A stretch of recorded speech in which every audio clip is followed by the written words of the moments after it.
Olá, vamos falar um pouco de literatura? Meu nome é Cirlane e o nosso tema de hoje é Literatura é uma Linguagem. É o capítulo 2 do livro do primeiro ano do ensino médio.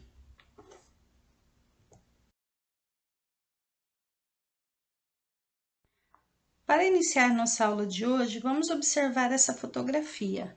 Ela é de autoria de Robert Frank, é a Rota 66, na Califórnia, nos Estados Unidos. Bom, a fotografia como linguagem. Como em outras linguagens, diferentes sentidos podem ser construídos por meio da fotografia. Ela dispõe de elementos, que pode ser cor, luz, foco, ângulo, e a exploração é responsável pelos efeitos que provocará no espectador. Vamos observar aqui, vamos fazer uma breve descrição dos elementos que estão nessa imagem. O que é que nós podemos observar nessa fotografia? Nós vemos aqui uma estrada deserta, que se estende em direção ao horizonte. O céu, dá para perceber que está carregado de nuvens, e a vegetação dos dois lados ela é composta de arbustos baixos, né? Uma vegetação baixa. No centro da imagem, a aproximação entre estrada e céu ela faz com que se tenha uma sensação de afunilamento do caminho, como se esse caminho estivesse prosseguindo até a linha do horizonte. Então, estrada e céu se misturam.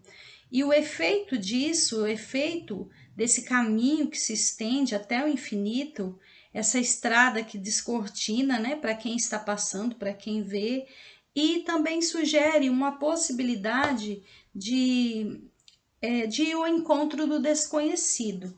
Então, nós vamos perceber aqui, através da fotografia, que é um tipo de linguagem, né, que quando as pessoas observam, principalmente fotografias de paisagem, nós podemos encontrar ali, através da linguagem da fotografia, muitas informações. A fotografia nos revela vários sentidos.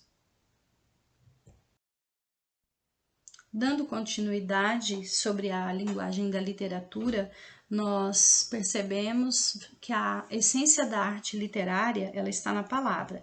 A palavra é usada por escritores e poetas em todo o seu potencial significativo e sonoro, e ela estabelece uma interessante relação entre um autor e seus leitores e ouvintes. Muitas vezes nós temos preferência por determinado autor.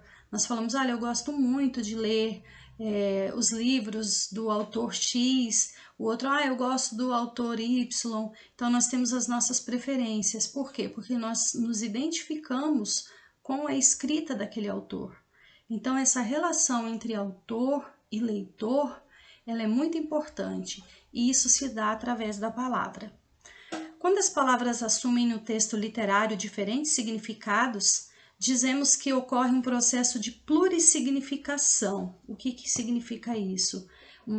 Variedade de sentidos. As palavras possuem, quando uma palavra adquire vários sentidos. Nós vamos perceber isso no texto da página 19. Nós temos o trecho 1 e o trecho 2. No trecho 2, nós encontramos algumas expressões, algumas passagens no texto que são plurissignificativas, ou seja, possuem variedades de sentidos.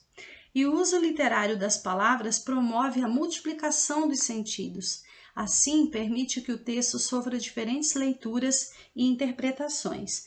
Então, quando é possível fazer várias interpretações de um texto, nós digamos que essa linguagem foi usada no sentido figurado ou conotativo.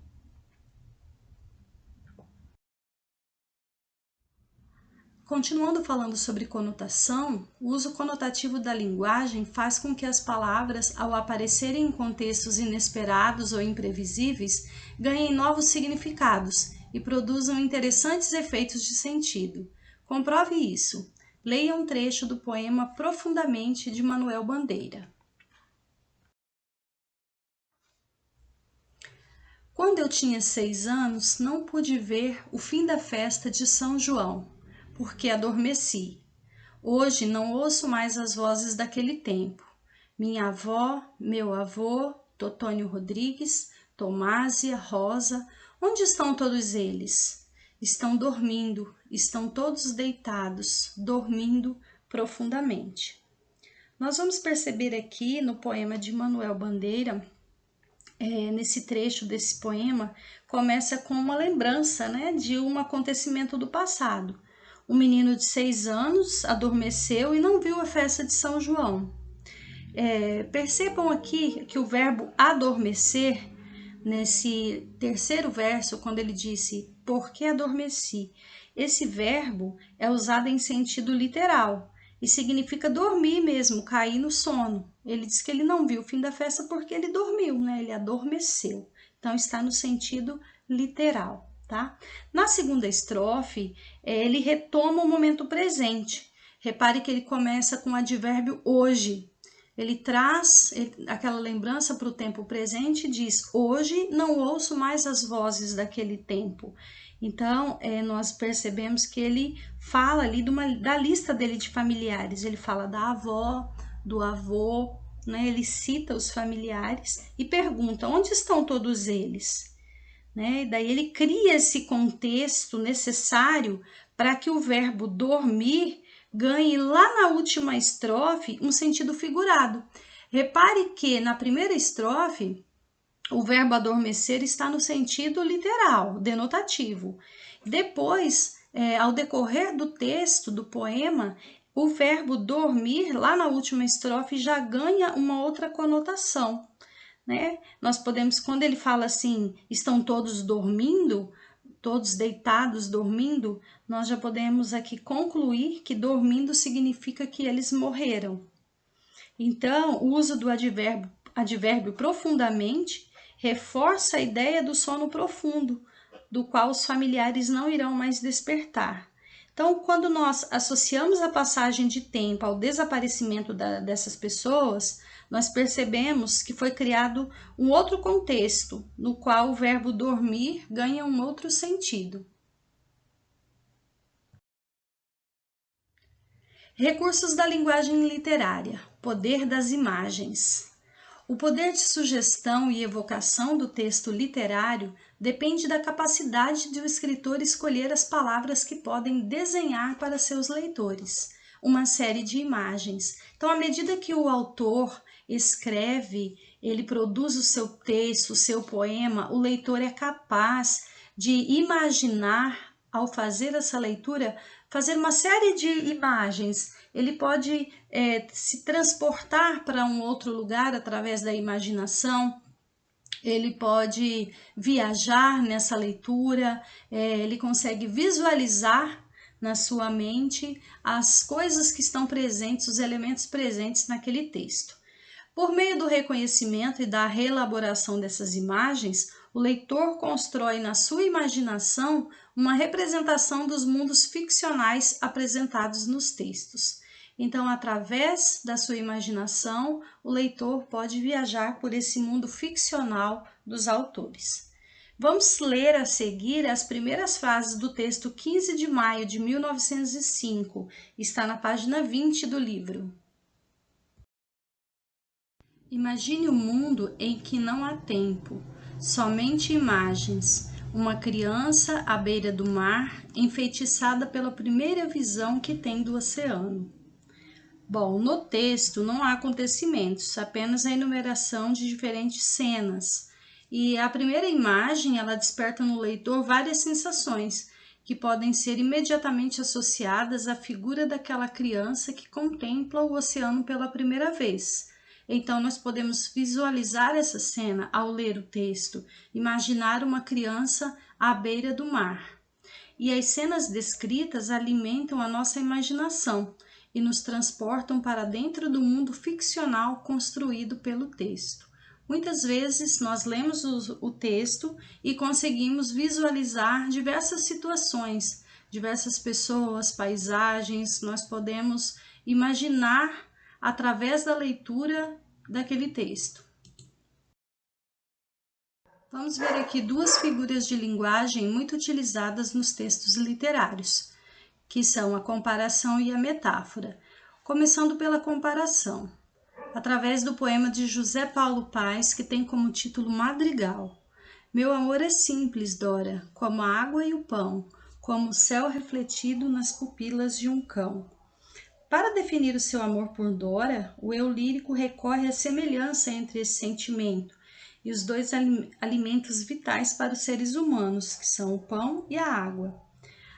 A aproximação entre o amor, o pão e a água sugere que esse sentimento ele é tão essencial para o eu lírico quanto os alimentos mais básicos. Já a segunda comparação reforça a ideia de simplicidade do amor, quando ele se refere aqui ao cão. Então, a comparação entre o amor e a imagem do céu refletido nos olhos do cão, talvez da fidelidade, né, estabelece o quê? Uma ponte entre o que é pequeno e particular, que são os seres humanos e os alimentos, e algo grande, que é o céu. E fica muito explícito que o efeito das comparações na construção do sentido do poema é claro.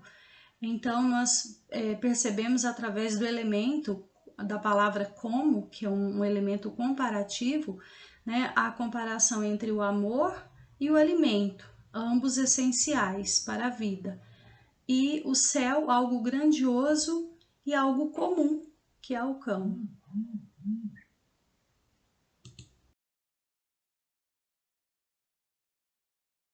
A outra figura de linguagem também muito presente na literatura, nos textos literários, é a metáfora.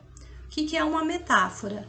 É um recurso linguístico que explora as possibilidades criativas da linguagem. E vamos fazer a leitura de outro poema. Novembro. A respiração de novembro, verde e fria, incha os cedros azuis e as trepadeiras, e o vento inquieta com longínquos desastres a folhagem cerrada das roseiras. Então, nós percebemos aqui que a metáfora é um recurso linguístico que explora as possibilidades criativas da linguagem. Nós sabemos que mês não respira, porque respiração é um atributo dos seres animados. Mas com a metáfora da respiração de novembro, Sofia, que é a autora do poema, ela torna mais concreta para o leitor a ideia do ar gelado que atua sobre a natureza, desfolhando as árvores e destruindo a vida. Então, quando ela diz a respiração de novembro, nós já conseguimos imaginar aquele cenário frio, aquele mês de inverno e como ficam, né, as pessoas, a natureza, as árvores. A Sofia Andersen, ela era uma escritora portuguesa e ela na Europa o inverno começa no fim de setembro. Então, durante o inverno, o frio rigoroso faz com que a respiração das pessoas torne-se visível. Então, por isso que ela disse a respiração de novembro é uma metáfora sobre o inverno. Então é isso, literatura é a linguagem carregada de significado. Espero ter ajudado, ter esclarecido o conteúdo do capítulo. Obrigada pela atenção de todos.